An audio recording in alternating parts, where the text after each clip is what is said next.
Bon, ben, tout le monde est prêt. Bon, ben, merci d'être resté hein, après cette première session et ce retard. Mais enfin, on enchaîne. On peut continuer là tout de suite. Il va y avoir un débat avec, bien sûr, ceux qui ont participé à ces magnifiques premières sessions de court-métrage.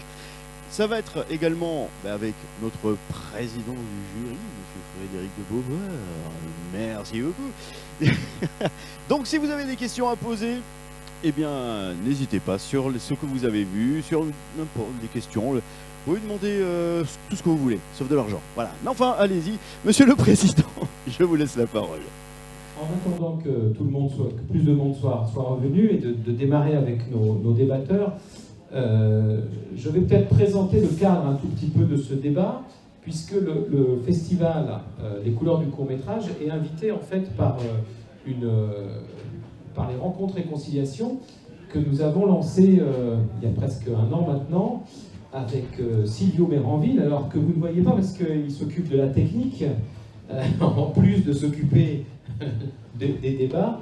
Donc le principe de ces rencontres réconciliation, c'était de repenser, de reparler de notre histoire commune entre Europe, Afrique et de cet enfant qui est né un peu dans la douleur, même plus que dans la douleur, mais qui s'appelle les Antilles.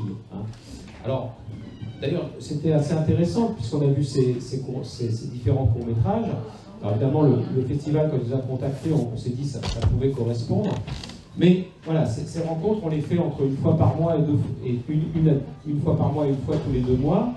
Et vraiment, le principe est celui-là. Et si on appelait réconciliation, c'est justement pour essayer d'aborder les problèmes. On ne veut pas dire que les problèmes n'existent pas, mais d'essayer de les prendre non pas du côté de l'opposition, de savoir qui est le gentil, qui est le méchant, etc., même s'il y a des gentils et des méchants. On ne dit pas qu'il n'y en a pas.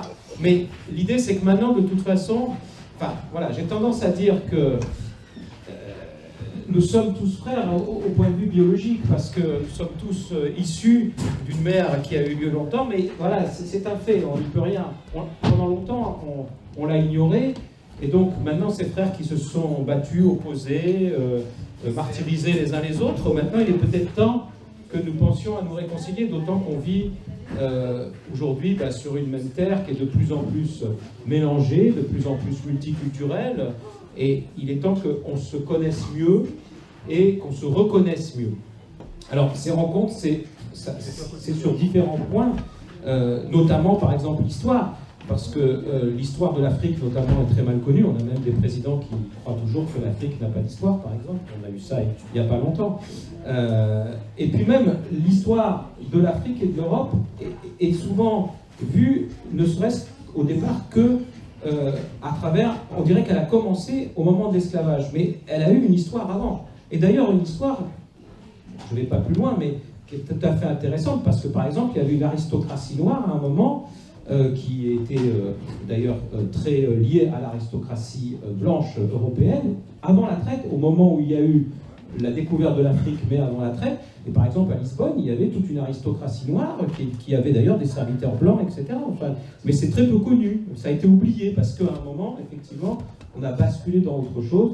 Et puis bon, on peut parler des grands empires que les gens connaissent un peu mieux maintenant, du Mali, du Songhai, etc.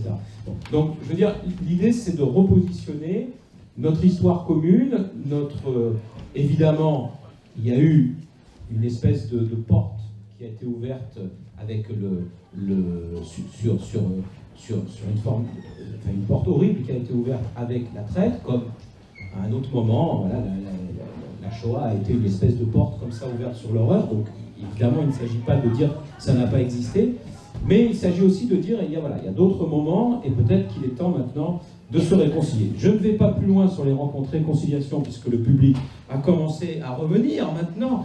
Je faisais un peu la guest star en attendant pour que vous puissiez commencer vos interventions. Alors, le débat d'aujourd'hui, dans ce cadre, c'est la présence des minorités dans le paysage audiovisuel français. Avec cette idée, et encore une fois, c'est pour ça que je vous laisse faire cette introduction aussi dans l'idée de ce qu'on essaye de faire de positif, c'est on va un peu avoir vos témoignages sur ce que vous avez vécu, sur comment vous le ressentez, peut-être avec des difficultés, peut-être aussi avec des choses positives, je ne sais pas, mais c'est intéressant de voir effectivement par rapport à à ce festival ce qu'il en est de vos expériences à chacun. Alors, il se trouve que le plateau aujourd'hui est très africain. Les Antilles sont peu représentées. Nous avons donc Madeleine Auté qui est à ma gauche et qui est donc productrice, réalisatrice et qui est issue, qui est née au Cameroun, même si maintenant elle travaille entre le Cameroun et la France, si j'ai bien compris. Veya, j'espère que je prononce bien. Voilà, Veya. Alors, qui est la seule, peut-être, qui n'est pas née en Afrique, si j'ai bien compris. Si, bon, alors c'est pas marqué dans la fiche que j'ai. La marquise s'est épanouie en France. Donc, c'est bien aussi de s'épanouir en France à ce moment-là. Voilà, donc, bon, alors je me disais que. Voilà, qui est peut-être la plus française de notre plateau. En tout cas, c'est vrai que dans l'ensemble des gens qui sont là, il y a un fort rapport avec l'Afrique. Émile Obossolo, que nous ne présentons pas maintenant, que nous ne présentons plus, voilà, qui donc est aussi issu du Cameroun, acteur qui a fait carrière au Cameroun et en France. Et puis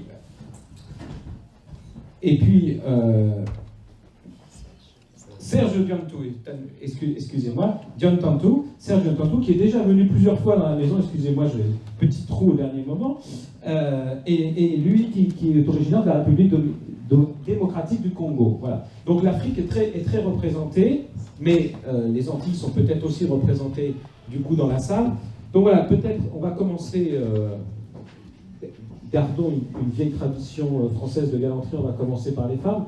Peut-être, voilà, une petite présentation, et puis donc un premier témoignage sur cette présence des minorités dans le paysage audiovisuel. Voilà, quelle a été votre expérience? Est-ce que c'est quelque chose qui n'a pas joué du tout, qui a joué? Dans quel sens?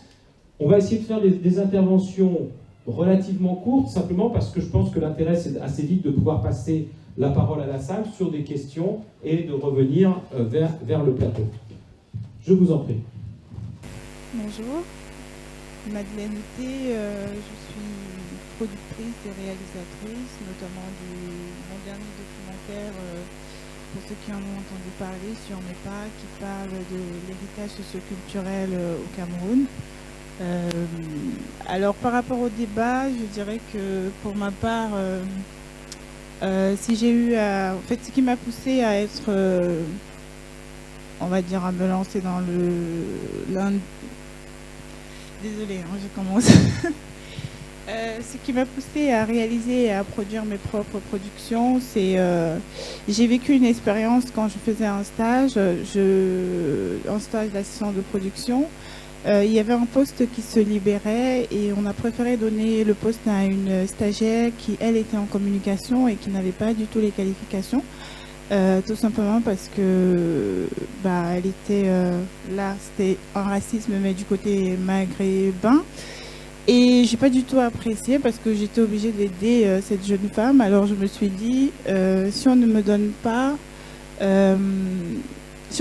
ce poste, je vais me le créer moi-même. Et j'ai décidé d'aller comme un électron libre, faire mes propres productions. Et aujourd'hui, voilà, je dirais que ça va, je m'en sors. Ce sera tout. Merci. Peut-être, je vais remettre mon micro. Je vais peut-être passer la parole à notre deuxième invité. Et eux. Bonjour, alors moi je m'appelle Weya. Moi je suis artiste, chanteuse, auteur-compositeur et également plasticienne, donc dans le domaine des beaux-arts. Ce qui veut dire je fais des expositions et également pour la musique, je suis j'ai un album autoproduit et depuis quelques années, en fait, j'essaye d'épanouir mon activité artistique auprès du public, qu'il soit français, francophone ou qu'il soit international. Et effectivement, ce que je peux observer, c'est que depuis quelques années, c'est pas un chemin de tout repos. Je pense que c'est une histoire qui ne démarre pas aujourd'hui parce que je suis également fille d'artiste. Et donc mon père, il y a quelques années, lui est arrivé en fait en France, mes racines sont au Cameroun. Il est arrivé en France à une époque où on parlait encore, je crois, de l'ORTF et des choses comme ça. Et donc il avait la possibilité d'épanouir également son art en tant que musicien, mais il a fait le choix de la famille. Donc en fait, il ne pouvait pas Il ne pouvait pas ou choisir en fait, d'épanouir sa famille ou de choisir son art. Du coup, il a fait ce que moi j'ai fait dans la deuxième génération. Il est allé faire une carrière dans les bureaux en gardant la musique pour le week-end. Et j'ai démarré un petit peu comme ça. Et lorsque j'ai souhaité en fait, aller très franchement dans l'artistique musicale, j'ai vu qu'effectivement les chemins n'étaient pas ouverts de manière simple. Alors il y a des obstacles qui peuvent être naturels, personnels, mais il y a aussi des obstacles qui sont, j'allais dire, structurels. Et de ce point de vue-là, c'est vrai que c'est bien d'avoir un débat comme ça, parce que ça permet de poser les problématiques, et puis de confronter aussi des expériences de personnes différentes, en fonction de ce qu'elles sont. Moi, il me semble que les principaux obstacles que j'ai rencontrés étaient pas forcément sur le fait d'être une minorité visible, mais simplement parce que le statut d'artiste, tout simplement, est un statut pour lequel il faut toujours se justifier en fait, d'être un artiste et expliquer pourquoi on n'est pas un peu comme tout le monde. Par exemple, quand on se présente, c'est « oui, mais à part la musique, tu fais quoi ?» Donc ça veut dire, avec un revers de main, on écarte ça. C'est un peu dommage parce que, bon, par exemple, je connais dans ma famille une personne qui est infirmière. Quand elle se présente, on lui dit pas à part infirmière, tu fais quoi? Donc dans la musique et dans les arts en général, c'est une réalité. On est confronté à ça. Donc moi je dirais, ce qui peut également nourrir le débat, c'est je pense qu'il faut, plutôt que d'être dans une forme de passivité, il faut se dresser et y aller seul. Donc moi j'ai démarré en faisant premier album autoproduit.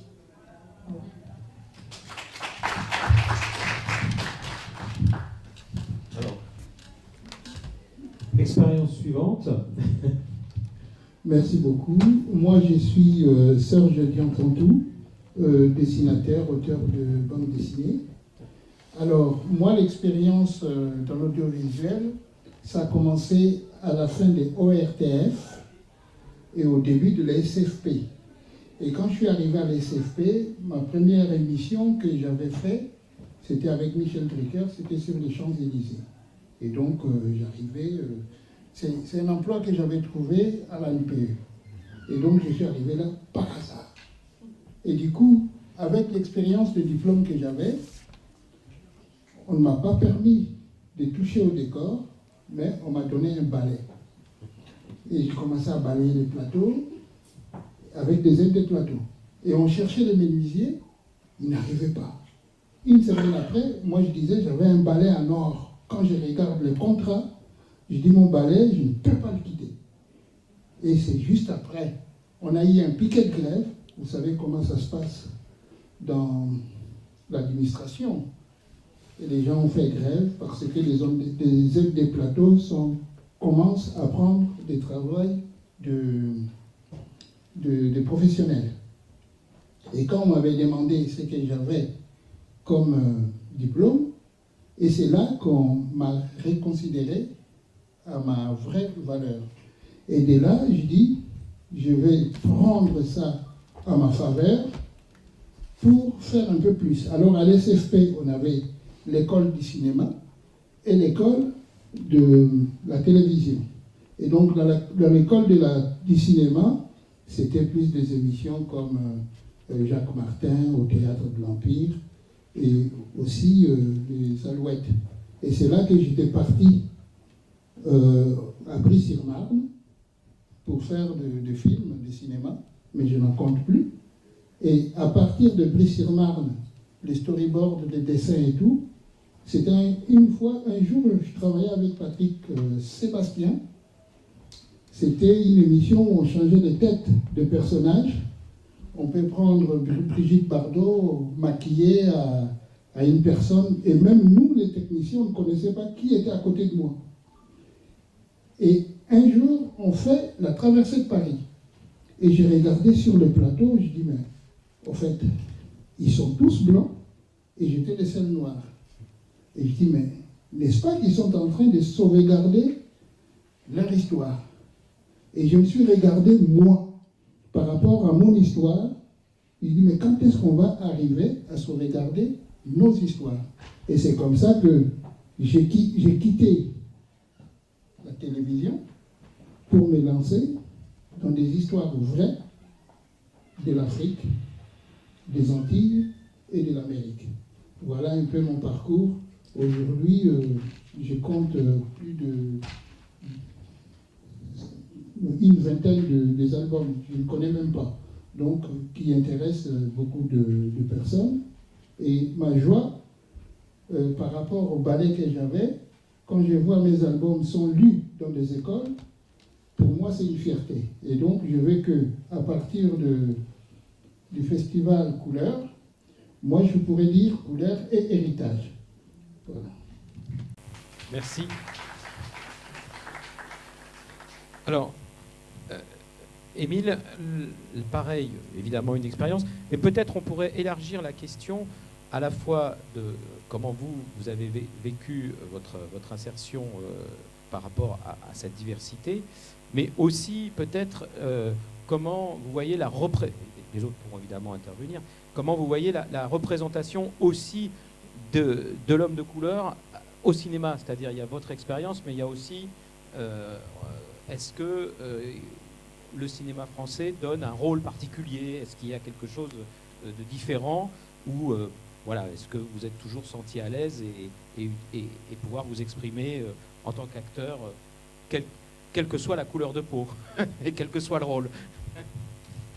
Bonsoir et merci infiniment déjà d'être aussi nombreux pour assister aux premières projections. J'espère qu'on restera ensemble jusqu'à la fin. Merci d'être là pour le débat.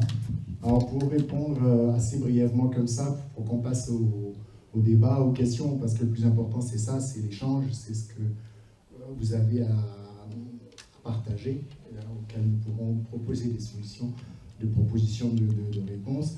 Moi je considère que je suis quelqu'un qui a eu beaucoup de chance.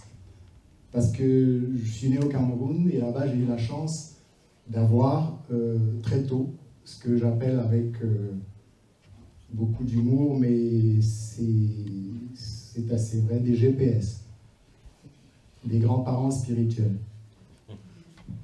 Et ces GPS-là m'ont très tôt appris et inculqué une espèce d'obligation comme ça, à me définir comme un acteur.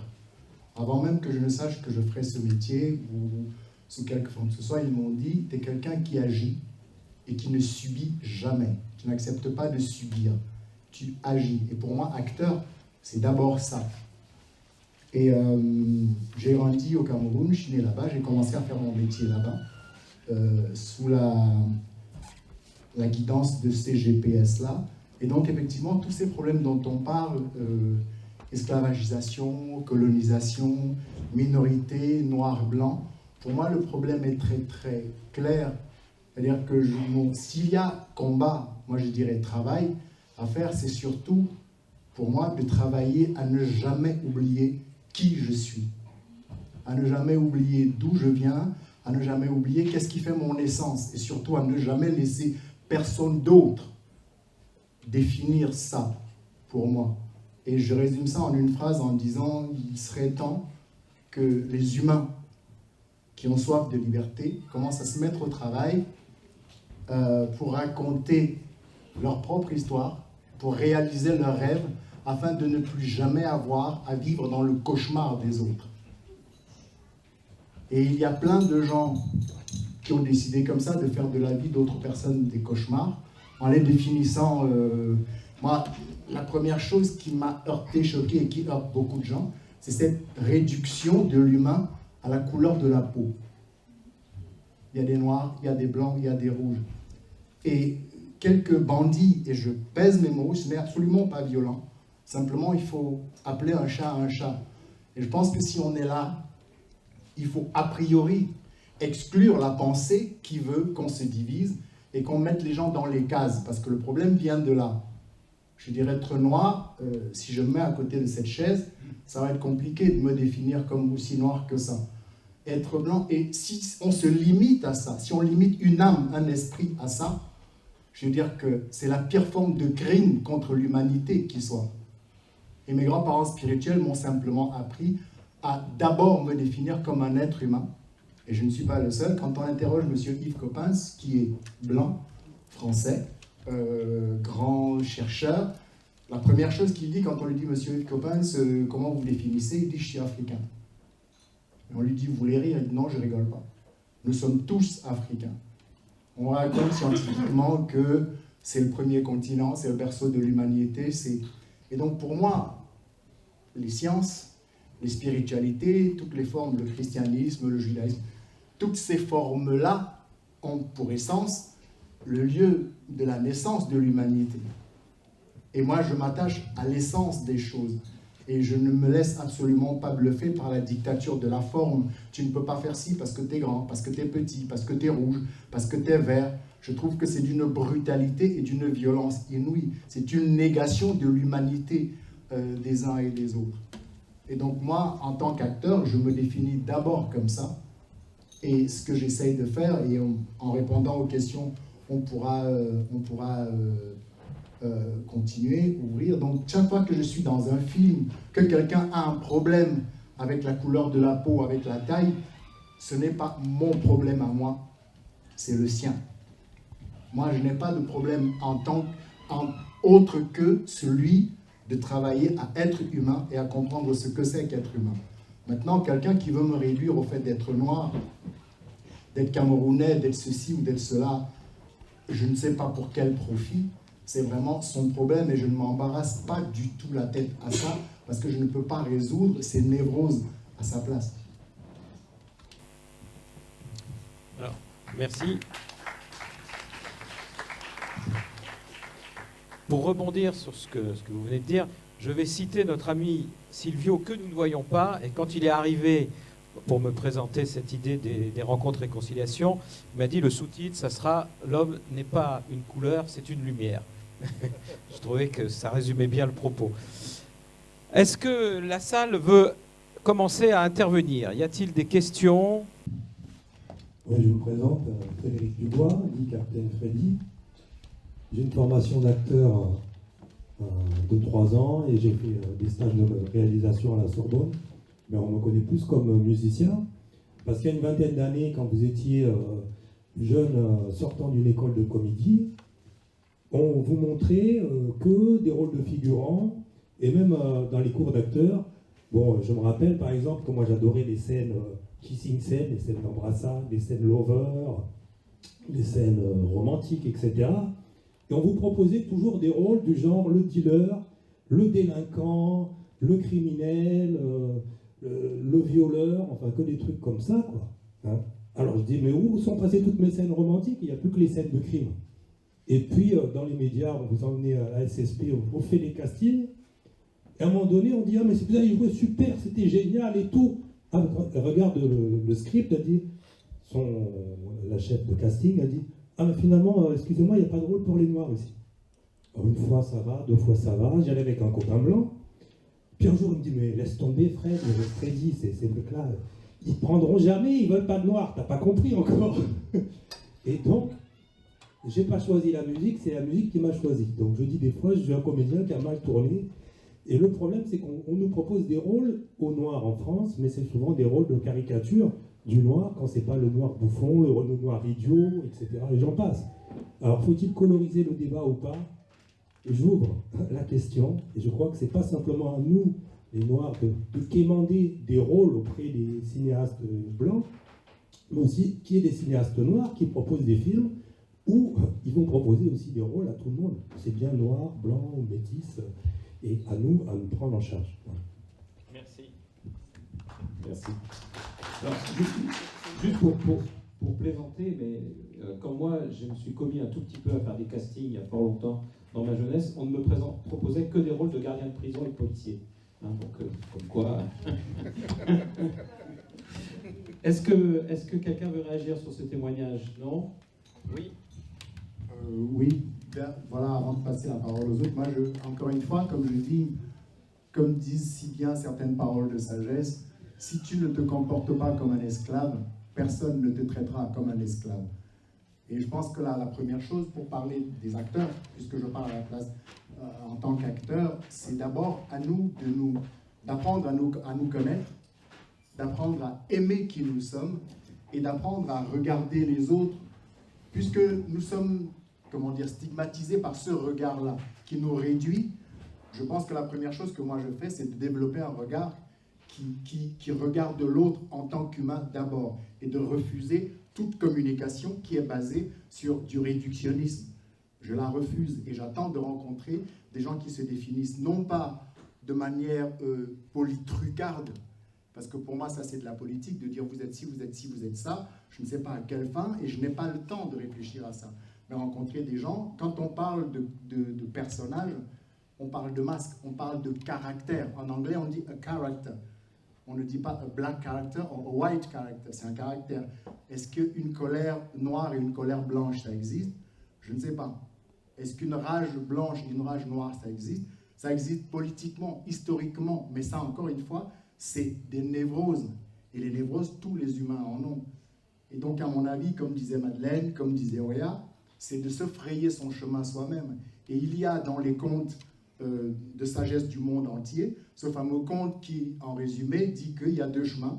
Et il y a un chemin qui est totalement super bien balisé, qui est très beau, et si on l'emprunte, on ne sait jamais où on va, parce que c'est la personne qui l'a balisé qui décide de là où vous allez. Par contre, un chemin qui paraît épineux, qui paraît très compliqué, mais que vous construisez vous-même, vous décidez où vous allez, vous décidez ce que vous allez faire de vous. À partir du moment où on laisse quelqu'un vous nommer, où on laisse quelqu'un décider pour vous, on entre forcément en esclavage.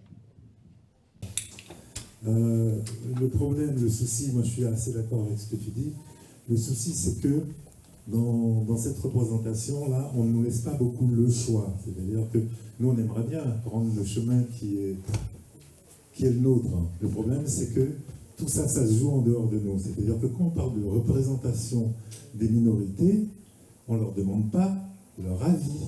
C'est-à-dire qu'effectivement, il y a des scénarios, des films qui sont écrits par des gens et il n'y a pas de rôle pour les gens. Si on prend l'exemple des États-Unis, je vais essayer d'être court. Les États-Unis, ils sont passés par le système des quotas. Ils ont raison ou pas, n'empêche qu'il y a une efficience, une efficacité qui a lieu aujourd'hui. C'est-à-dire qu'on regarde une série, on regarde une production américaine, la représentation, la représentativité des différentes minorités existe. En France, on a quelques longueurs de retard. Et pourtant, nous sommes basés sur un système soi-disant d'assimilation. Nous parlons tous très très bien le français, nous écrivons, nous avons de grands écrivains africains, antillais. Et pourtant, dans la représentation culturelle, c'est-à-dire sur les écrans et même dans les pubs, le pourcentage est minime. Donc ça veut dire que cette fameuse assimilation-intégration, elle nous a en fait complètement dilués. C'est-à-dire que du coup, là, on n'a plus de couleur du tout. D'accord? Donc c'est vraiment un combat. C'est-à-dire que, oui, il a raison, il faut qu'on prenne nos plumes de scénaristes et qu'on écrive.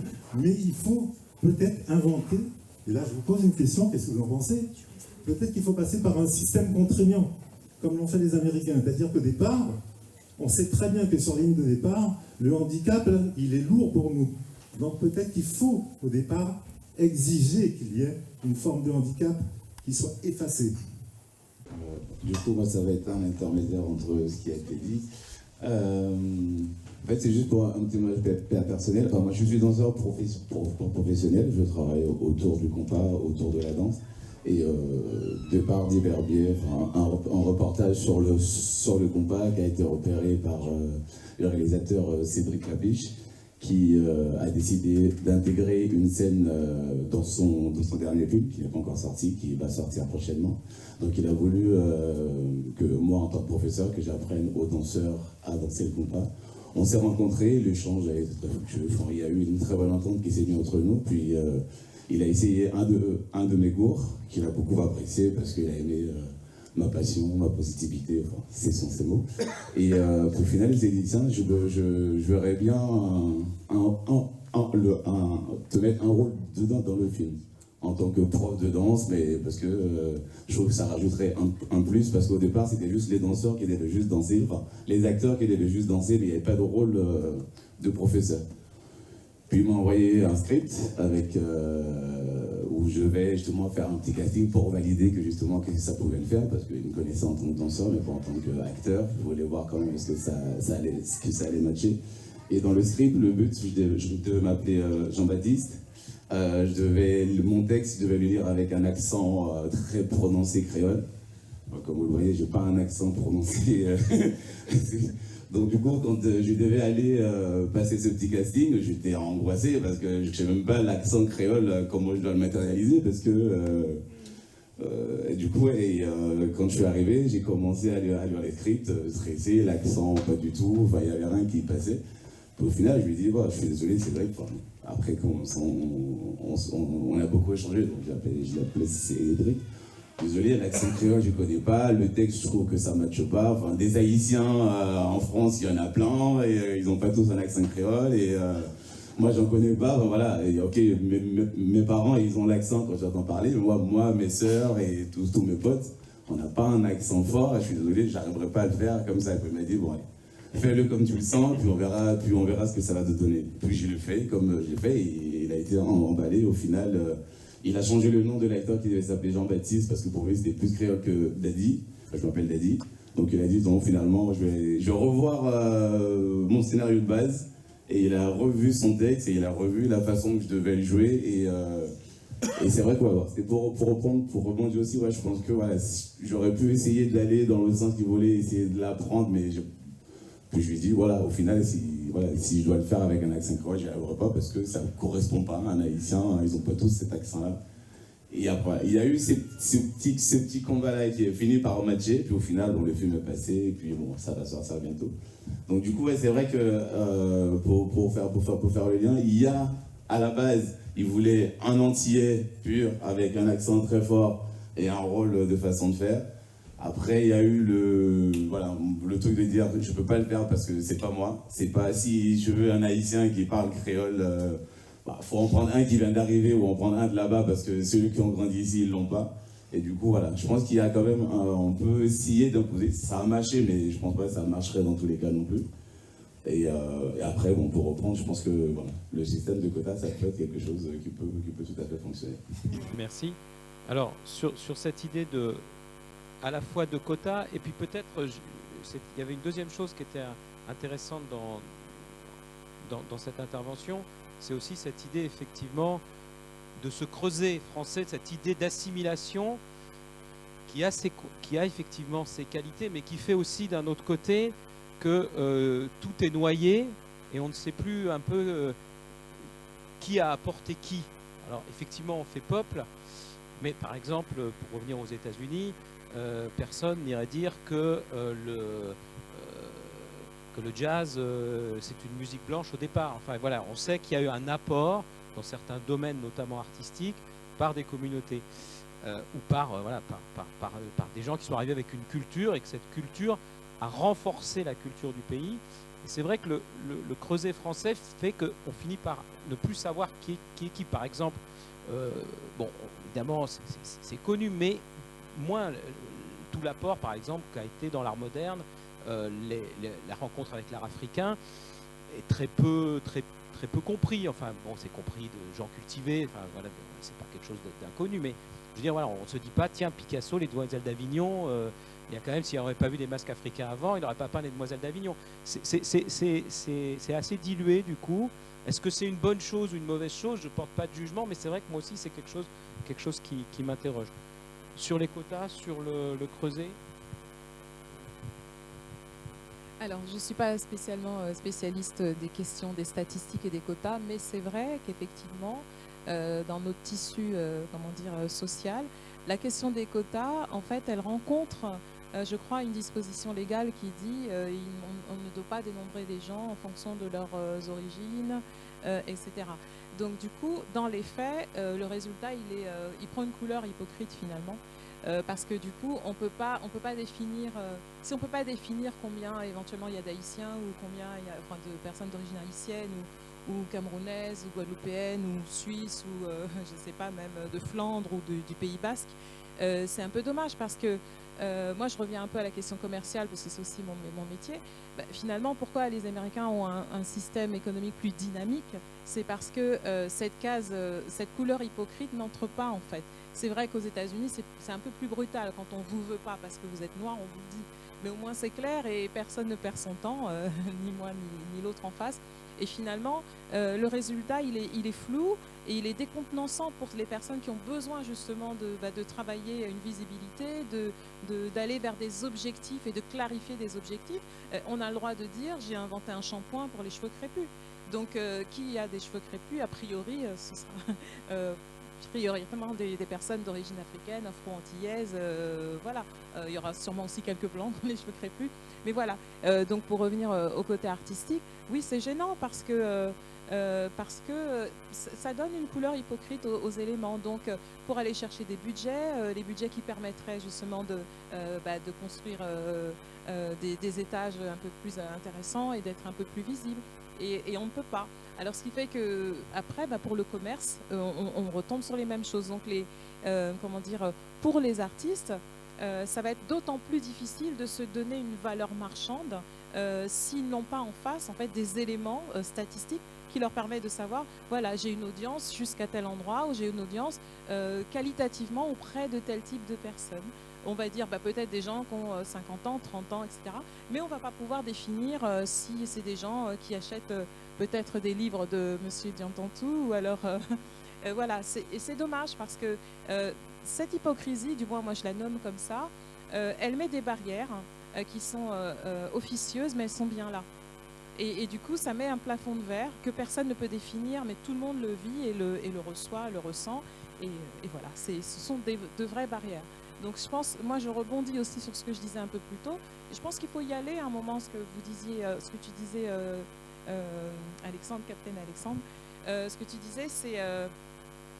en fait, il y a un côté, peut-être des fois le discours passif, il faut le basculer en discours actif. Il faut se dire, il faut y aller, il faut poser les choses soi-même, ou il faut observer, comprendre et puis tirer des leçons. Hein, parce qu'on a aussi dans nos milieux, parfois aussi, les freins viennent de l'intérieur aussi des fois.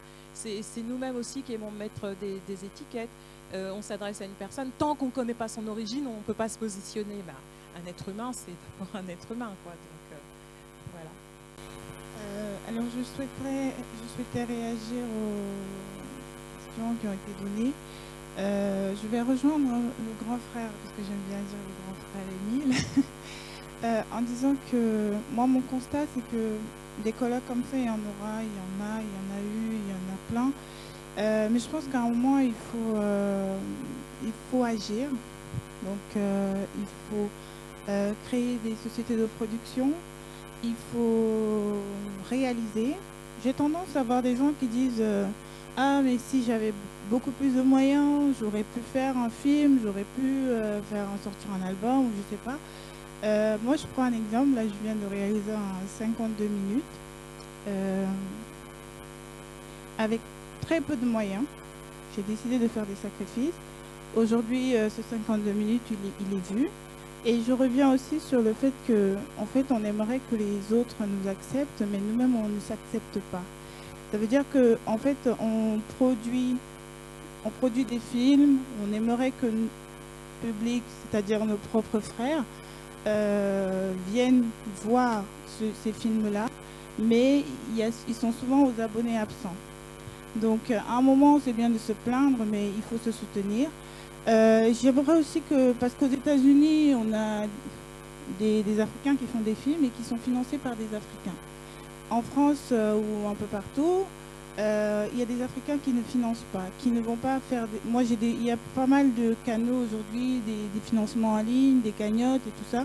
Mais franchement, il y a un manque de soutien et j'aimerais que les minorités commencent à mettre la main à la poche et qu'ils commencent à soutenir les autres minorités pour que demain, voilà, que ça puisse être on puisse se dire, on n'a pas besoin des autres, on peut le faire nous-mêmes. Donc voilà, c'était un peu ça. Donc créer des sociétés de production, réaliser des productions, encourager les jeunes entrepreneurs, les jeunes réalisateurs, les jeunes artistes et on verra, on n'aura plus à venir à faire ce genre de colloque où on parle des minorités parce qu'on ne sera plus des minorités.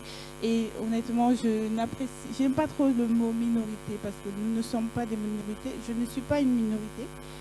Je suis une productrice, je suis une réalisatrice. J'ai le même talent que tout le monde, peu importe la couleur de peau. Donc j'estime que voilà, je suis venue intervenir, mais honnêtement, c'était aussi pour dire que je n'en suis pas une minorité et personne ici n'est une minorité. Donc il faut qu'on s'assume. Merci.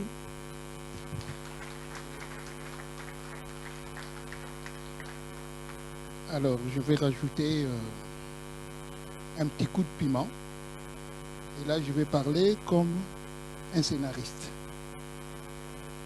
Par rapport à nous, aujourd'hui, et si on met les rétroviseurs, vu nos ancêtres, je dis, nos ancêtres étaient balèzes plus que nous. Vous savez, il a prononcé un mot que j'adore, le jazz. Les jazz, vous savez comment c'était arrivé? Grâce à nos ancêtres. Ils ne se sentaient pas minoritaires. Ils ne voyaient pas la couleur de peau, même si on dit l'autre. Et on les a envoyés dans un parc qui est devenu aujourd'hui Congo Square. Qu'est-ce qu'ils faisaient sur ce parc? Ils battaient les tambours et ils soufflaient sur les cornes de bison. Et lorsqu'ils faisaient ça, quand les colons anglais leur posaient la question, vous êtes en train de faire quoi? Ils disaient, nous sommes en train de faire le bamboula. Aujourd'hui, ce mot est passé sous forme péjorative, alors que le bamboula veut dire remémorer, rappeler aussi. Donc, ils remémoraient leur souffrance en faisant le souffle sur le corne de bison, et ça va nous apporter aujourd'hui le jazz. Leur souffrance va nous amener le blues. Ils n'ont pas eu besoin qu'ils soient minoritaires ou majoritaires. Voilà ce qu'ils nous ont légué. Et du coup, nous avons pris ce côté péjoratif où certaines personnes se moquaient de bamboula. Aujourd'hui, quand on parle de bamboula, il y a un émette. Alors c'est un mot noble. Donc c'est à nous d'abord de sortir de l'ignorance, de construire tous ensemble, que vous soyez noir, blanc. C'est pour cela qu'il y a des ambassades, des affaires étrangères. Parce que sinon, il faut fermer ces ambassades. Ça ne sert à rien. Il ne faut plus être hypocrite. S'il faut faire tomber les murs, si on se croit minoritaire, faisons tomber ces barrières. Nous sommes tous des êtres humains. J'ai bien aimé ce que Émile a dit. Le professeur Compense, quand on lui demande, il se définit comme un Africain. Parce que c'est là que la première migration du monde va commencer pour peupler le monde. Donc nous sommes tous des êtres humains. Nous avons notre ancêtre lointain qui est le chimpanzé. Donc, vouloir ou pas, il y a les scientifiques qui nous les définissent. Donc, tous ensemble, suivons aussi l'exemple des Américains, de produire, de répondre. Parce que si on passe une invitation, si on ne répond pas, on ne peut pas imiter les autres. Donc, imitons des choses qui sont bien pour nous tirer tous vers le haut. Je pense que cette mixité, ça va faire un métissage meilleur.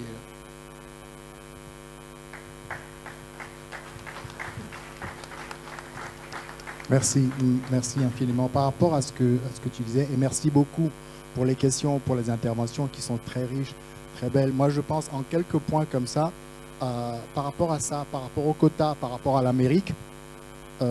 Évidemment, ce n'est que mon humble point de vue. Il n'y a pas de vérité là-dedans. On propose des choses et on en discute ensemble. Moi, j'ai l'impression que le combat, si combat il y a, il est politique. Avant tout. Mais nous sommes des artisans. Nous nous sommes réunis ici en tant qu'artisans. Donc, en tant que personnes qui ont choisi de construire, de rassembler, d'unifier, plutôt que de se battre contre. Donc je pense qu'il y a plein d'amalgames à ne pas faire. Il faudrait que nos concernés humainement sur nos problèmes qui veulent amener le combat sur le terrain politique le fassent. Parce que nous, en tant qu'artisans, sur le combat politique, qu'est-ce que nous pouvons faire? Comment pouvons-nous forcer des politiques à imposer des quotas? Ça se passe sur le terrain politique. C'est-à-dire que moi, si j'avais, et je le dis sans crainte, je ne sais, sans violence, si j'avais choisi de faire de la politique, j'aurais pris une arme et j'aurais flingué pas mal de gens. Parce qu'en politique, ça se passe comme ça.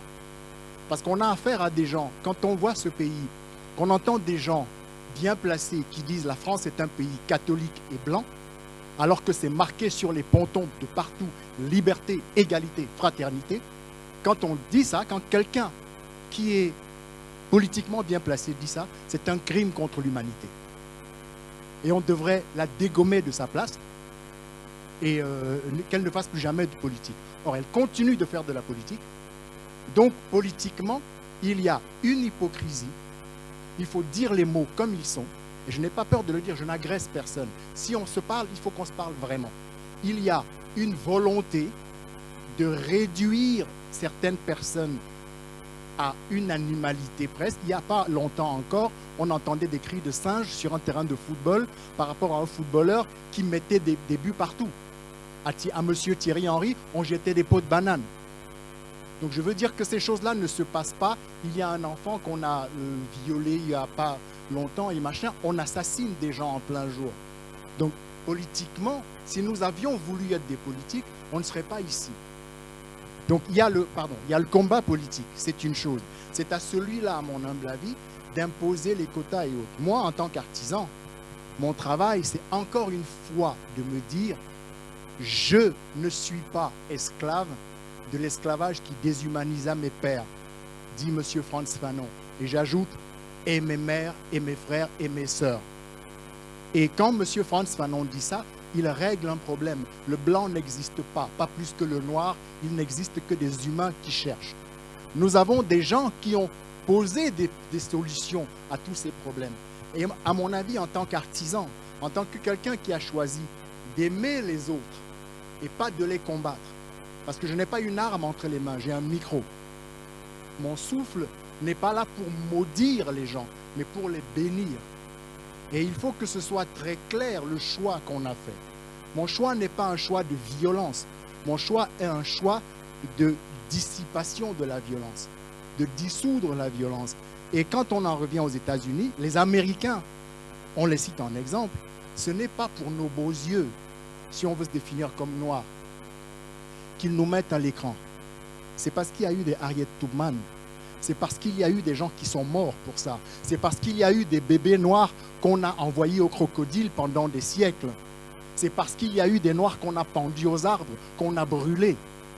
Je veux dire que l'histoire des États-Unis est tellement cruelle que si on vous en parle, vous n'en dormez pas de la nuit. Quand vous lisez 2 pages du Code noir, vous ne dormez pas.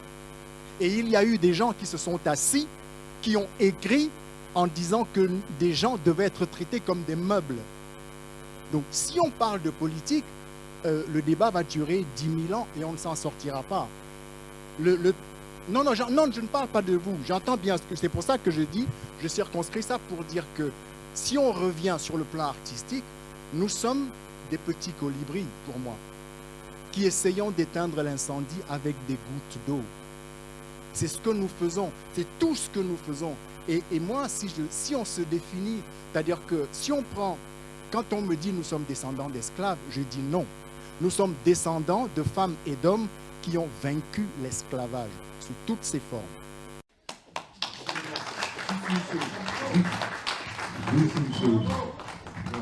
D'abord, juste une chose, je pense que l'art est politique et que c'est une arme majeure. La seconde chose, c'est aussi une histoire d'image. Quand même, rappelez-vous, pendant longtemps, on vient de découvrir seulement maintenant, pendant longtemps, qu'est-ce que c'était l'Afrique? C'était l'oralité, ceci. On vient de découvrir que l'écriture existait en Afrique du Sud. Donc c'est bien quels sont ceux qui ont écrit l'histoire et qui ont menti pendant des années. Donc, des siècles.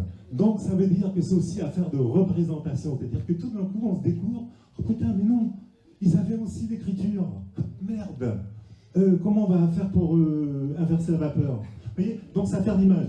Et ça compte aujourd'hui. Quand je posais la question des quotas, ce n'est pas seulement une affaire politique. Je veux dire, maintenant, quelle action directe, ce n'est pas simplement pour combattre les gens, c'est pour dire quelle efficacité on va mettre au point, là, tout de suite. Même si ils nous font plaisir avec un ou deux grands réalisateurs, un ou deux grands scénaristes. C'est pas une question de un ou deux, c'est une question de nombre. Je suis d'accord. Et juste deux réponses, et puis je passe la parole aux autres. Deux questions comme ça pour répondre. Quand tu dis tout est politique, oui, dans le sens où la politique, c'est la gestion des affaires de la cité. D'accord. Mais la politique, telle que le font les politicards, c'est le trucage des affaires de la cité. Donc je parle de ces politrucages-là. Je dis, nous ne sommes pas des politruqueurs, j'ai bien employé le mot. Et nous sommes des êtres de mots. Nous parlons avec du souffle, avec des combinaisons. Et quand j'entends ce que tu dis, quand tu dis l'art est une arme, non, une arme est faite pour tuer. L'art est un outil. Et je pense qu'il ne faut pas qu'on se mélange les pédales. Donc la réponse que moi j'ai dit, c'est que les quotas, c'est à nous de nous les imposer. C'est-à-dire que devenir des exemples de lumière. Quand Silvio dit lumière, si on se met en lumière, il est impossible que les gens ne voient pas. Et quand on dit oralité, les gens qui ont écrit en disant l'écriture est mieux que l'oralité, mais en fait, toutes les civilisations sont orales. Ora, ça vient de prier. Voilà. Et donc quand on dit ora, c'est simplement réveiller ce qui est endormi dans le livre. Un livre tout seul ne parle pas. Il faut le souffle d'un humain pour le réveiller. C'est ces notions-là qu'il faut qu'on s'approprie et ne pas se laisser emprisonner par la colère, par les définitions de gens qui sont extrêmement ignorants.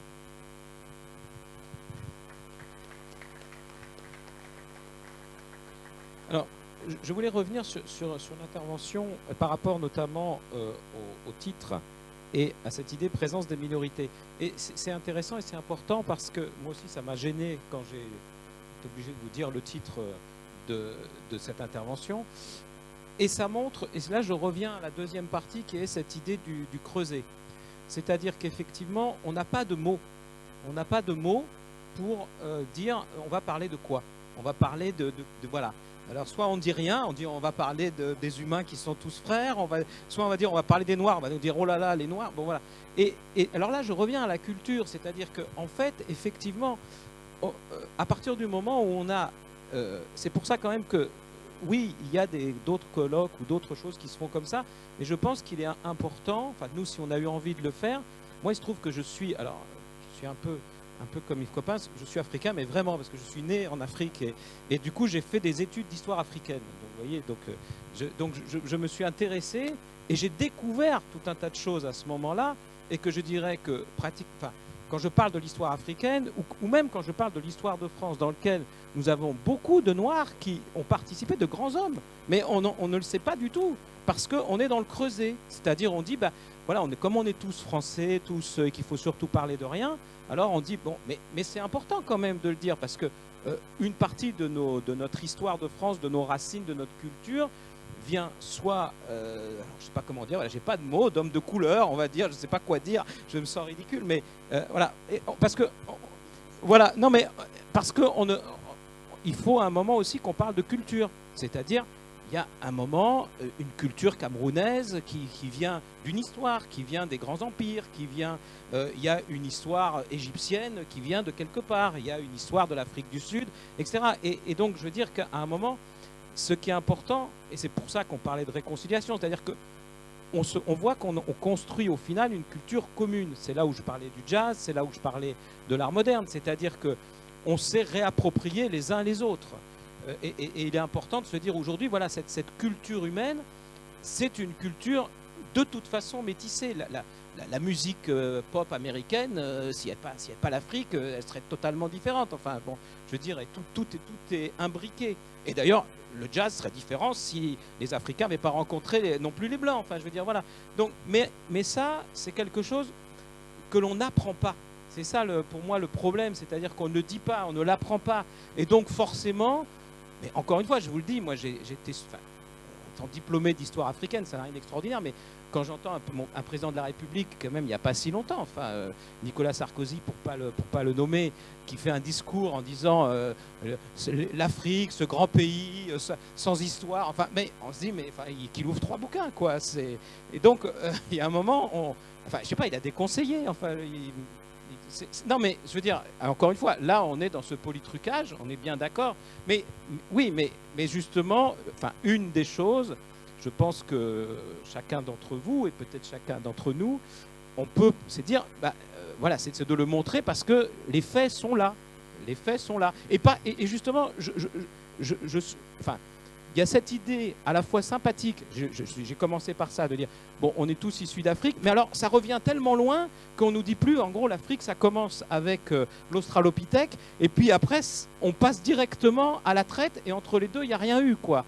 Alors qu'il y a eu des choses. Voilà. Non, oui, non, mais ce que je veux dire, c'est qu'il y a eu des choses, et ces choses ont construit notre culture commune, notre culture même européenne. Elle a été construite avec ces rencontres-là, et on l'oublie beaucoup. Voilà. Et donc, c'est vrai que j'aimerais pouvoir dire présence des cultures, voilà, au lieu des minorités, parce que je suis d'accord que ce terme est ridicule, parce qu'on est la minorité de quoi et comment, voilà, ça n'a pas de sens. Mais on ne sait pas comment parler. Alors oui, Silvio nous rappelle que nous avons pris beaucoup de retard, et donc, mais bon, on va quand même essayer un dernier tour, et après on conclut.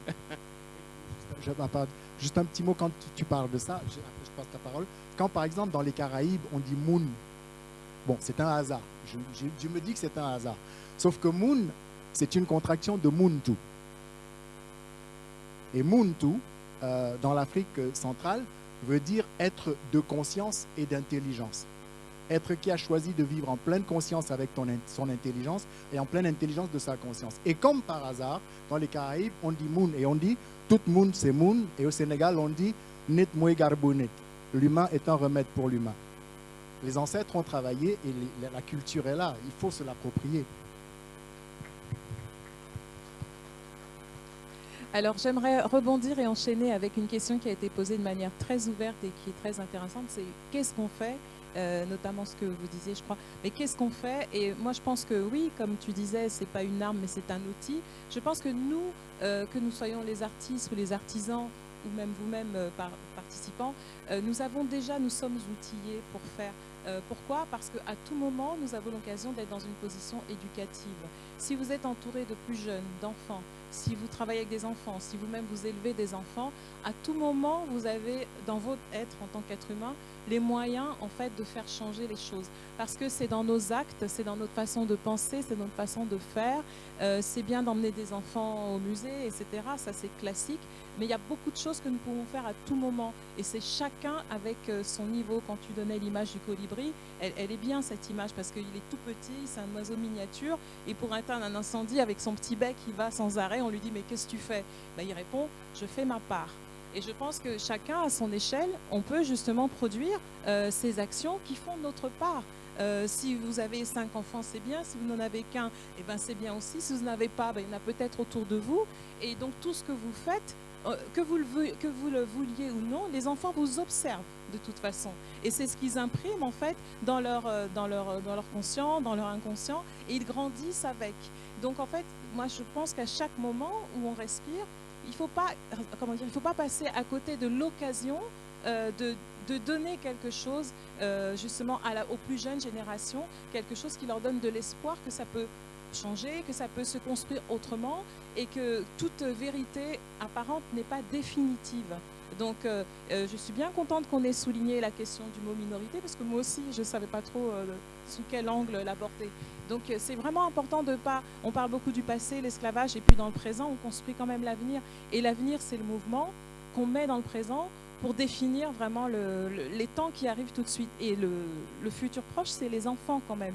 Donc c'est une dimension de laquelle il ne faut pas s'éloigner. Ils vous observent que vous le vouliez ou non, et ils voient, et ils impriment. Et après, ils reproduisent.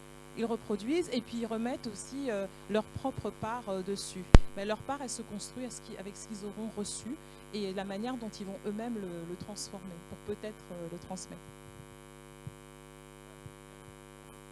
Bien. Bonjour. Tout d'abord, je tiens à remercier les organisateurs de nous donner la possibilité de pouvoir partager et échanger ensemble aujourd'hui, toutes ces informations et la possibilité de pouvoir voir le talent des artistes qui ont donc travaillé à la réalisation de ces courts-métrages, les réalisateurs, les techniciens, les acteurs. Maintenant, moi, ce que je voulais faire, c'est intervenir simplement sur la question du quota. De par les liens et mes activités avec la communauté noire aux États-Unis, d'après ce que je sais, les quotas, il y a des quotas effectivement qui existent, mais c'est surtout dans le domaine administratif, mais pas du tout dans le cinéma. D'ailleurs, vous verrez qu'il y a des films, notamment des réalisateurs très connus comme Woody Allen, dans lesquels vous ne verrez jamais d'acteurs noirs, si ce n'est des figurants. Voilà, dans des rôles principaux en tout cas. Vous ne verrez pas d'acteurs noirs dans les rôles principaux, joués dans les films de Woody Allen et dans d'autres films et séries télé également. Donc, la question maintenant que je me pose, c'est est-ce que le quota, si on devait imposer des quotas, est-ce que cela nous évitera de tomber dans ce que vous avez, dans ce que mon frère là-bas a désigné, d'autres aussi, de tomber dans la caricature du personnage noir, balayeur, ou drogué, ou commis de service, etc., etc. Donc je ne suis pas moins convaincu que le quota soit une solution. Et quand on prend des exemples et qu'on s'adresse, enfin qu'on cite en exemple les États-Unis qui ne sont pas dans tous les domaines forcément des bons exemples, il y a d'autres exemples, hein, les Chinois, les Indiens, qui font leurs films et qui ne sont pas en train de pleurer pour qu'on leur donne des rôles dans le cinéma français ou la télévision française. Voilà. Juste pareil pour Fénin, je rebondirais vraiment là-dessus, ce petit exemple, c'est vraiment d'y aller en fait soi-même. Parce que ça, il n'y a que ça. Moi, je sais que moi, enfin voilà, pour faire très court, je sais que moi aujourd'hui j'ai mon école de danse, j'ai plus de 800 personnes avec 800 mètres carrés de surface à gérer. Quand j'ai monté ça, que je voulais le faire, j'ai monté des dossiers avec les camemberts, des graphiques, en démontrant que je travaillais dans le milieu depuis 20 ans, je connaissais mon public, je connaissais le terrain, j'habitais dans la ville. Je savais tout comment ça se passait, j'étais sûr de mon projet que ça allait passer. J'ai trouvé aucune banque qui m'a suivi. La ville, elle n'avait rien à faire. Dernièrement, au bout de 3 ans, aujourd'hui, à l'inauguration de mon nouvelle école, il y avait le maire, tous ses adjoints qui étaient là, tout le monde était là. Donc tout ça pour dire que je pense que pour suivre l'exemple, voilà, quand on nous fait à la porte, faut y aller et y croire vraiment. Et en général, voilà, c'est ne pas laisser le choix en fait. Ouais. Merci.